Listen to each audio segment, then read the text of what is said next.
Hello everyone, peace be with you, hope you're doing well whenever this video finds you. Yes, I'm back doing some videos and have a desire and hunger to, do them, make them, and put them out there, so let's just see. I wanted to sort of continue off last video that I just did before this in regards to some of the readings in the Srimad Bhagavatam, and I think it's worth our time to explore very many spiritual traditions and philosophies because it kind of helps us to have a broader mind, increase our tolerance, maybe give us, sometimes a foot in the door to speak with other people that we may normally feel culturally diversified from and things like this. So I've been a fan and a follower of many traditions for a long time, so probably a lot of you are, or you may or may not have a particular thing that you like to spiritually subscribe to. But nonetheless, let me do some readings and we'll have a very petite discussion. I won't make the video too long. So it says here in text 46, continuing from Canto 1, chapter 13, Kala karma gunadino dehoyam pancha botika katham anyams tu gopayat sarpa grasto yatha param. And that translates to, the gross material body made of 5 elements is already under the control of eternal time. We're all going to die. We're in a time frame, as it were, even though the mind can imagine eternity, but the body's just not. We know this, so we should pay more attention to that.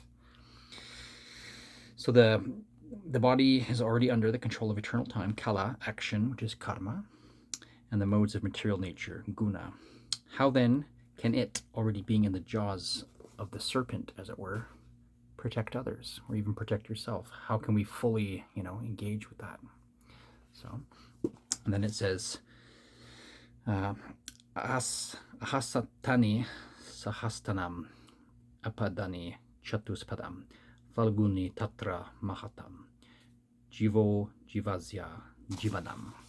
And that means those who are devoid of hands are prey for those who have hands. Those devoid of legs are prey for the 4-legged. The weak are the subsistence of the strong, and the general rule holds that one living being is food for another. Now that's often true. Now we can take that into many different ways. We can understand that as simply being, well, we're in this earth, we're under the laws of nature. The heat, extreme hot things, heated things could make us perish in the body. Water, the elements, etc. Animals could kill us in the wild. I mean, who wants to go hand to hand with a grizzly bear or a tiger with no weapons? No thanks. A mosquito could kill you with a disease or something. So we are very fragile, and it's for us to remember that. And sometimes in our artificial constructs, we think that we're invincible or immortal, or we postpone things and we want to fill our mind constantly with distractions and entertainment of various sorts. Keep busy, keep busy, keep busy.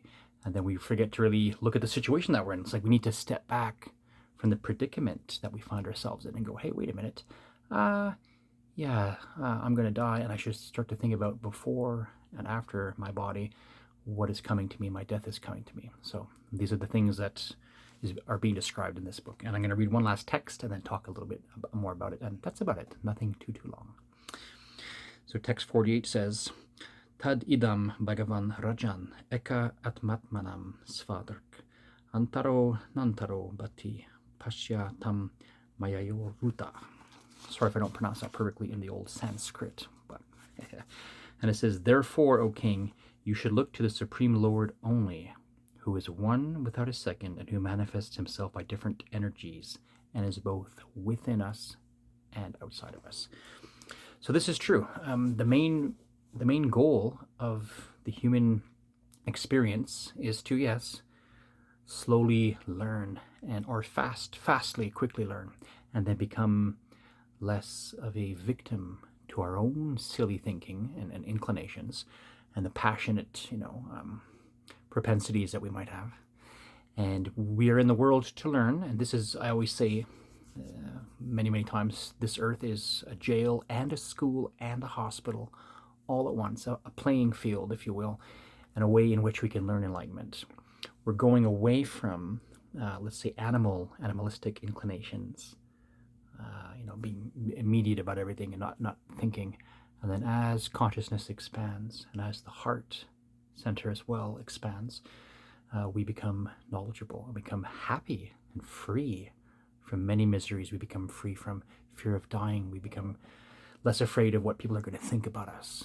Oh, the world is judging me. Well, the world is always going to judge, but whose opinion are we paying attention to? Is it something important? Someone may say, oh, you're a fool, and you agree, oh yeah, no, I'm not. And then what, we want to hit them or something? That means we agree with them, and then we're in turmoil because maybe it's true? Nah, that's not right. So instead of this, we can just simply chuckle. What did Confucius say? Is that it? Sticks and stones may break my bones, but names can never hurt me. So the Supreme God is inside of us as the source of consciousness and the source of all of our emotions. Everything that makes us up, makes up the being that we are, the soul spark, the Atma, if you will, that is inside of us. We are it. We are a direct extension from it. It doesn't have time and space to worry about. Outwardly, all around us is God's manifested energy. It's in nature. It's in the things even that we do. We borrow the building blocks and do many things. Now humans have created artificial intelligence. Well, is it artificial or not? I mean, it's just something that we have programmed to be out in the world to use as a tool. And I fear for the young sometimes that they might think, is it going to become self-aware? It can only pretend to be. It, in essence, doesn't have true consciousness and does not have any emotions. A robot has 0 emotions. So don't pay heed to that. Once again, that's the world trying to impose things and ideas upon us. And usually those behind it, they're either very ignorant and don't know what they're doing, they're just kind of razzled by these things, or they're very determined in darkness and, I'm going to control people and this and that. Use this for my gain. Look at the extreme opposites. Jesus Christ, the Lord, an incarnation of the divine Lord, would die for everybody. And then there were others on the far dark end of the spectrum that would kill others and do so for their own gain. Think of the complete polarity there, the opposition of that. So God is within us, God is outside of us. God is what we return to. So we free ourselves up by these things. No one can escape their death. We need to really pay attention to this more and more. Realize that you are, as far as the body is concerned, your temporary personality, the name that your parents gave you, the cultural identity that you might have. Maybe you've switched over the years, different things, tried stuff out.